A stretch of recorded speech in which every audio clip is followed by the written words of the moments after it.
Policia ka arrestuar 11 persona dhe ka nisur procedurë penale ndaj gjithsej 33 personave dhe 2 subjekteve juridike për bashkim kriminal dhe kurtisje të tenderëve. Ministri i Brendshëm paralajmëroi se do të publikojë lokacionet e kamerave të Safe City dhe do të ketë tolerancë për kufijtë e lejuar të shpejtësisë sipas standardeve europiane.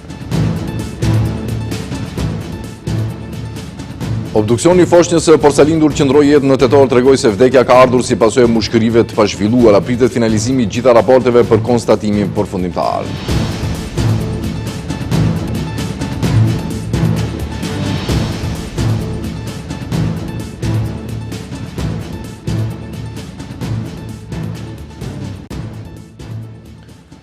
Të nderuar shikues, përshëndetje. Autoritetet kanë privuar nga liria 11 persona pas kryerjes së një operacioni të gjerë në disa lokasione të Shkupit, Kumanovës dhe disa qytete tjera.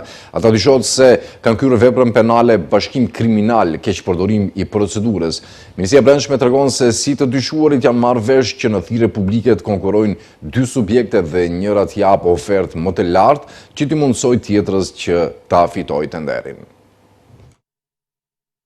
Dyshohen se kanë kryer vepra penale, korrupsion dhe krim ekonomik, policia privoi nga liria 11 persona, ndërsa nisi procedurë penale ndaj gjithsej 33 personave dhe 2 subjekteve juridike. Ministria e Punëve të Brendshme njoftoi se 2 ditët e fundit kanë realizuar aksion të madh policor në disa lokacione të Shkupit, si dhe në Kumanov, Negotin, Velez, Peshqev, Provishtiv dhe Koçan. Ata dyshohet se kanë kryer veprat penale, bashkim kriminal, keqpërdorimi i procedurës për thirrje publike, dhënia e kontratës për një prokurim publik ose partneriteti publiko-privat, larje parash dhe të ardhurat të tjera nga vepra penale, nxitje, keqpërdorimi i detyrës dhe autorizimi zyrtar. Të akuzuarit sipas MPB-s janë të moshës nga 27 deri në 63 vjeç.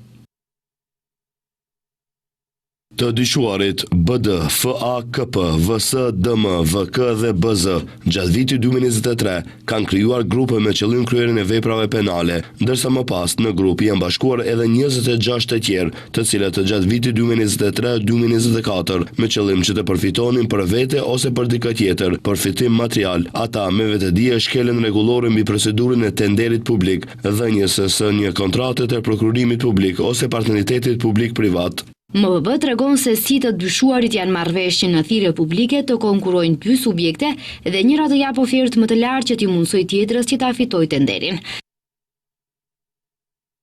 Me qëllim që t'i iknin procedurës, duke ndjekur një specifikim teknik të dakordësuar dhe të përgatitur paraprakisht për blerje për nevojat e MV distribuimit të ngrohjes Shkup, disa prej të akuzuarve nuk e kanë kryer obligimin e tyre zyrtar dhe të njëjtit janë marrë vesh që në thirrjen publike të paraqiten subjekte nga Shkupi dhe Kumanova, me çka subjekti juridik nga Kumanova ka dhënë ofertë më të lartë, duke i mundësuar subjektit nga Shkupi ta fitojë tenderin në vlerë prej 7.682.445 euro në dëm të buxhetit të MV distribuimit.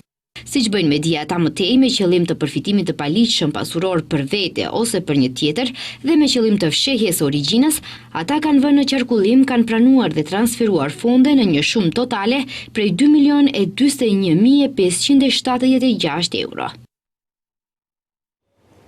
Ministri i Punëve të Brendshme Pançe Toshkovski deklaroi se sistemi Safe City synon rritjen e sigurisë rrugore dhe edukimin e shoferëve e jo ndëshkimin e qytetarëve. MPB do të publikojë lokacionet e kamerave dhe do të miratojë akte nënligjore për kufijtë e lejuar të shpejtësisë sipas standardeve europiane me tolerancë prej 3 deri në 10 km/h. Ministri i Punëve të Brendshme Pançe Toshkovski në drejtim të transparencës dhe edukimit të më të madh të shoferëve njoftoi se sistemi Safe City nuk do të jetë kurrë për qytetarët.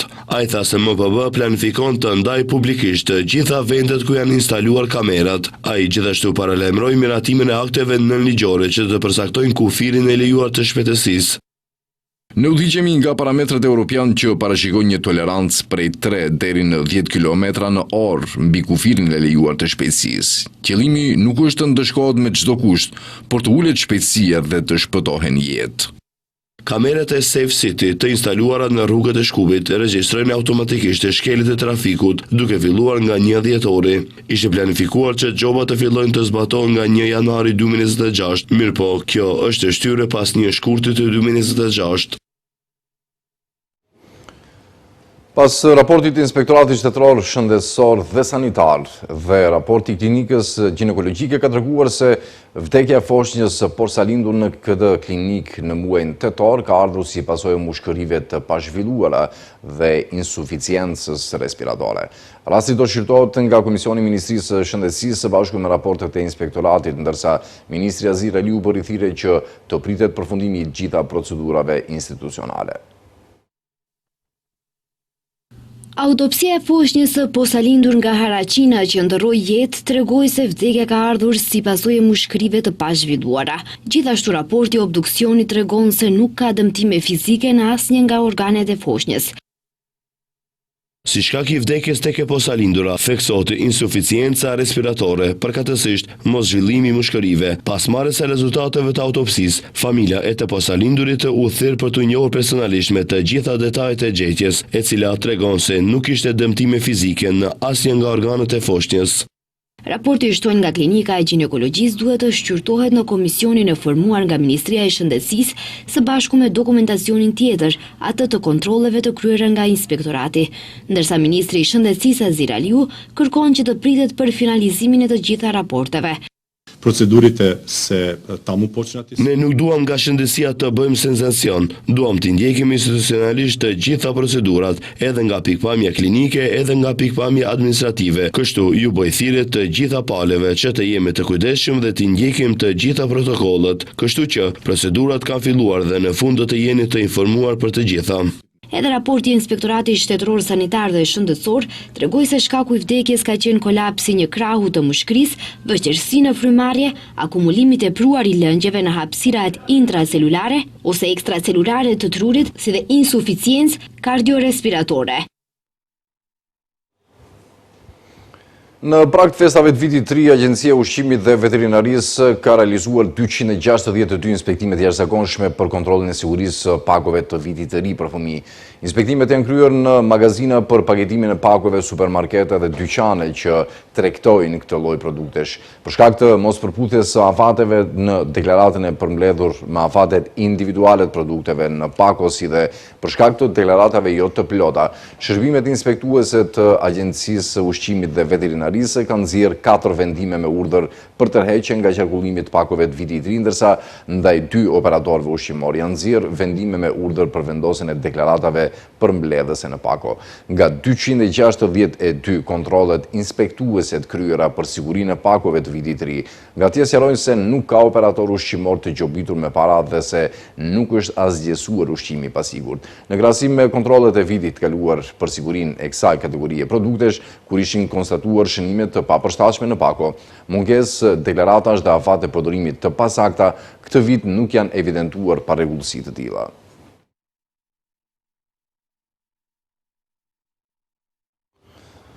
Për 2 ditë me radhë është tejkaluar pragu i grimcave PM10 në Shkup. Ministria e Mjedisit Jetësor dhe Planifikimit Hapësinor ka cilësuar gjendjen alarmante, ndërsa ka kërkuar të intensifikohen mbikëqyrjet e jashtëzakonshme inspektuese ndaj instalimeve me leje ekologjike, si dhe kontrollet e jashtëzakonshme të gjendjes teknike të automjeteve, veçanërisht atyre me karburant dizel.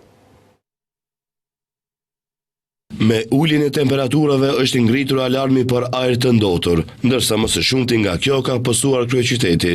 Ministria e Mjedisit Jetësor dhe Planifikimit Hapësinor informon se sipas të dhënave nga Sistemi Shtetëror Automatik i Monitorimit të Cilësisë së Ajrit Ambiental dhe parashikimit të motit të marrë nga Detyria për Punë Hidrometeorologjike, pragu i alarmimit për grimcat e pezulluara me madhësi deri në 10 mikrometra, tejkalim i vlerës 150 PM10 gjatë 2 ditëve radhëzi është tejkaluar në pikat masë në Shkup, Qendër, Gazibab, Karposhtë, Lisiqe dhe Rektorat. Me anë të një tabele nga Ministria kanë paraqitur përqendrimet mesatare ditore të PM10 në pika të matese dhe ditët në të cilat është shënuar tejkalimi i pragut të alarmimit.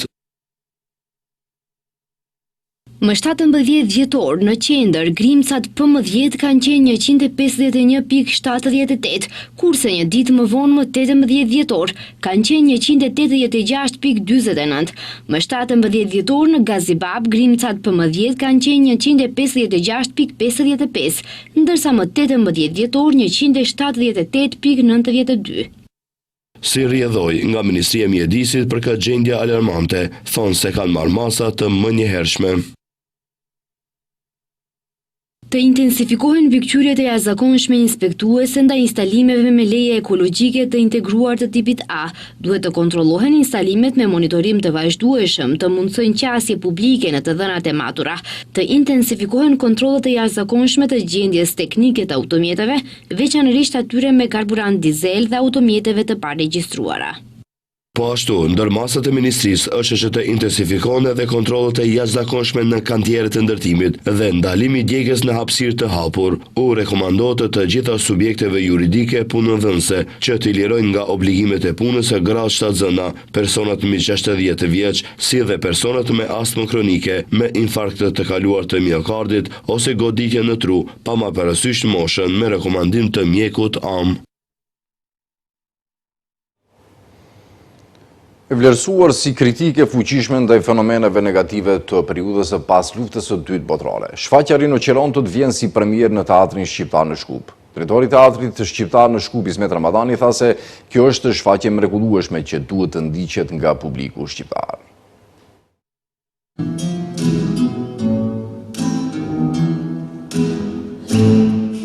Shfaqja e famshme rinoqerotët më në fund vjen para publikut të shqiptar edhe në Shkup. E njohur si një kritike fuqishme ndaj fenomeneve negative të periudhës së pas luftës së dytë botërore, premiera e shfaqjes së rinoqerotët vjen në teatrin shqiptar në Shkup të shtunën më 20 dhjetor. Drejtori i teatrit Ismet Ramadani tha se kjo është shfaqje mrekullueshme që duhet të ndiqet nga publiku shqiptar. Kjo shfaqje ka porosin lufta e individit për të mbetur njeri, dhe unë porosia ime është që të vini ta shifni këtë shfaqje edhe pas premierës dhe t'i lini telefonat, problemet dhe apo zënkat politike, shoqërore tjera që i keni, dhe të luftojmë që të mbesim gjithë njerëz mos tjetërsojmë në diçka tjetër. Regjisori Vasil Vasilev, i cili pasi shpreu kënaqësinë për një bashkëpunim mes teatrit shqiptar dhe atij bullgar, shtoi se shfaqja ngarthen në vete luftën e njeriut të kundër tjetërsimit. Për fat keq, në botën moderne askush nuk ka mësuar nga historia, dhe për fat të keq, historia na përsëritet. Për fat keq, jetojmë në kohën kur i harrojmë fashizmin, diktaturën e shekullit kaluar, prandaj ne duhet të luftojmë për të mbrojtur veten, vlerat tona morale. Shfaqja po ashtu është shumë komike dhe na tregon për jetën tonë dhe vlerat cilat pretendojmë të gjithë. Kur të vini ta shikoni shfaqjen, do të shihni një paraqitje të shkëlqyer, një dinamik të papar ku skenat ndrohen shumë shpesh, ndërsa një shfaqje e tillë mund të transmetohet në teatrot e mëdha të Europës, por edhe në teatrin shqiptar në Shkup.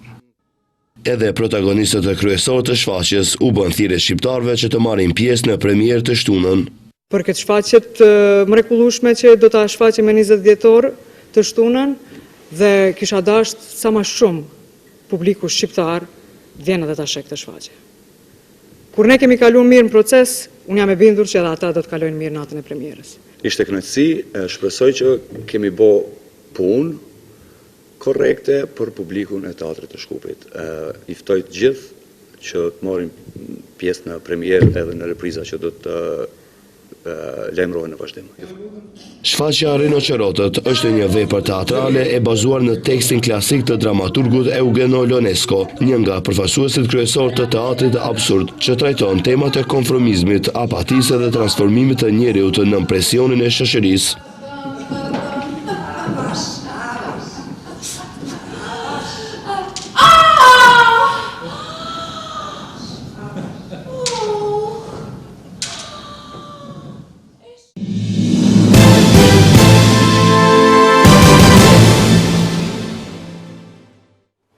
Vazhdojmë këtej me lajmet. Mbrojtja e kufive dhe sovranitetit Kosovës është futur në dokumentin e nënshkruar nga presidenti amerikan Donald Trump. Ligji për politikën e mbrojtjes për gati $1 trilion, thekson se zgjidhja përfundimtare duhet bazohet në njohje reciproke ndërmjet Kosovës dhe Serbisë, ndërsa kundërshton qartë çdo ide për ndarje territoriale, shkëmbime apo rishikim kufish mbi baza etnike. Presidenti Amerikan Donald Trump ka nënshkruar ligjin për politikën e mbrojtjes prej gati $1 trilion, ku përfshihet edhe Kosova. Dokumenti thekson rëndësinë strategjike të Kosovës si pjesë e Ballkanit Perëndimor, ku riafirmohet angazhimi i SBA-s për paqe, stabilitet, demokraci dhe zhvillim ekonomik në rajon. Kosova përmendet si një nga 6 shtetet kyç të Ballkanit Perëndimor, ku stabiliteti i saj lidhet drejt për drejt me sigurinë europiane dhe interesat strategjike të SBA-s. Paqja e vazhdueshme, stabiliteti dhe prosperitetin e Ballkanit Perëndimor është direkt i lidhur me mundësitë për përparim demokratik dhe ekonomik që u ofrohen qytetarëve të këtyre 6 shteteve, thuhet në dokument. Në një nga pikat e rëndësishme të dokumentit është qëndrimi zyrtar i Kongresit Amerikan për dialogun Kosovë-Serbi. Aty marrëveshja e 2023-s për normalizimin e marrëdhënieve konsiderohet hap pozitiv, ndërsa kërkohet përparimi menjëhershëm në aneksin e zbatimit. Riafirmon se zgjidhja përfundimtare duhet të bazohet në njohje reciproke dhe kundërshton qartë çdo ide për ndarje territoriale, shkëmbime apo rishikim kufish mbi baza etnike. Akti i autorizimit të mbrojtjes kombëtare 2026 autorizon një rekord prej $901 miliard në shpenzimet ushtarake vjetore, $8 miliard më shumë se sa kërkoi Trumpi. Ministri izraelit i Financave Bezalel Smotrich ka miratuar planin për ngritjen e një vendbanimi të ri të paligjshëm hebre me 3600 njësi banimi në Quds-in lindor të pushtuar. Vendbanimi Mishmar Yehuda do të ndërtohet në 3380 dynim tokë në pjesën lindore të qytetit. Smotrich tha në platformën sociale të kompanisë amerikane X se vendbanimi do të shërbejë si bazë strategjike për të mbrojtur Quds-in nga pjesa lindore dhe është pjesë e politikës së Izraelit për të forcuar kontrollin mbi zonën. Më 12 dhjetor, kabineti izraelit gjithashtu miratoi ngritjen e 19 vendbanimeve të paligjshme në bregun perëndimor, duke përshkallëzuar më tej masat e aneksimit. Po e mbyllim këtu këtë edicion të lajmeve të nderuar shikues për të takuar sërish me lajmet qendrore në orat 18:55. Mirëmbëjtje.